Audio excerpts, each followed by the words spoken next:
Hello అండి అందరికీ. Welcome to my channel recipe with Madhu. ఈరోజు మనం సింపుల్గా అండ్ టేస్టీగా నిమ్మకాయ పులిహోర ఎలా చేసుకోవాలో చూద్దాం.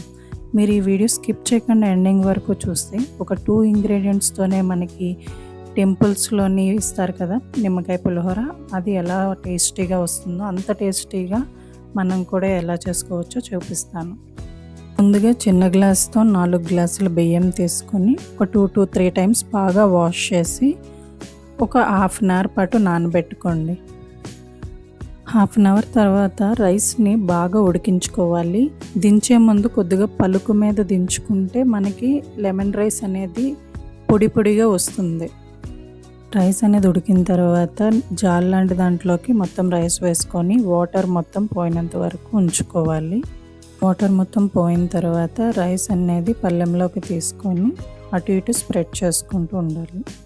రైస్ అనేది స్ప్రెడ్ చేసుకున్న తర్వాత 4 నుంచి 5 పచ్చిమిరపకాయలు, అల్లం ముక్కలు, పచ్చి కరివేపాకు అన్నీ వేసుకొని కొంచెం కలుపుకోవాలి. ఇప్పుడు నిమ్మకాయలు ఒక పెద్ద సైజువి 4 నిమ్మకాయలు తీసుకొని పిక్కలన్నీ తీసేసి మొత్తం పిండుకొని బాగా కలుపుకోవాలి పైనుంచి కింద వరకు. ఇందాకలు చెప్పాను కదండి 2 ఇంగ్రీడియంట్స్ వల్ల మనకి టెంపుల్ స్టైల్ నిమ్మకాయ పులిహోర వస్తుందని. సో ఫస్ట్ ఇంగ్రీడియంట్ నువ్వుల నూనె అండి. మనం నువ్వుల నూనె వాడడం వల్ల మంచి టేస్ట్ వస్తుంది.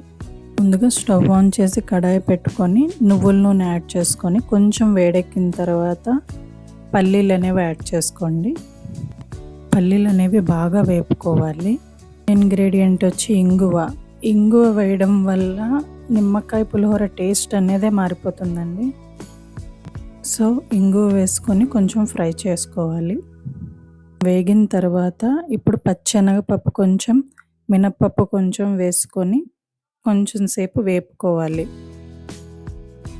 ఇప్పుడు 1.5 స్పూన్ సాల్ట్, 1/2 స్పూన్ పసుపు వేసుకొని కొంచెం అటు ఇటు కలపండి. ఇప్పుడు ఆవాలు, కొంచెం జీలకర్ర వేసుకొని అవి కొంచెం వేగిన తర్వాత ఒక 5 నుంచి 6 ఎండుమిరపకాయలు చిక్కి అందులో వేయాలి. కొంచెం కరివేపాకు కూడా వేసుకొని బాగా వేపుకోవాలి. ఎండుమిరపకాయ బాగా వేగిన తర్వాత స్టవ్ ఆఫ్ చేసి ఇప్పుడు ఆ మిశ్రమాన్ని తీసుకొని మనం ఆల్రెడీ పక్కన పెట్టుకున్నటువంటి రైస్లోని ఈ మిశ్రమాన్ని వేసుకొని బాగా కలుపుకోవాలి పైనుంచి కింద వరకు.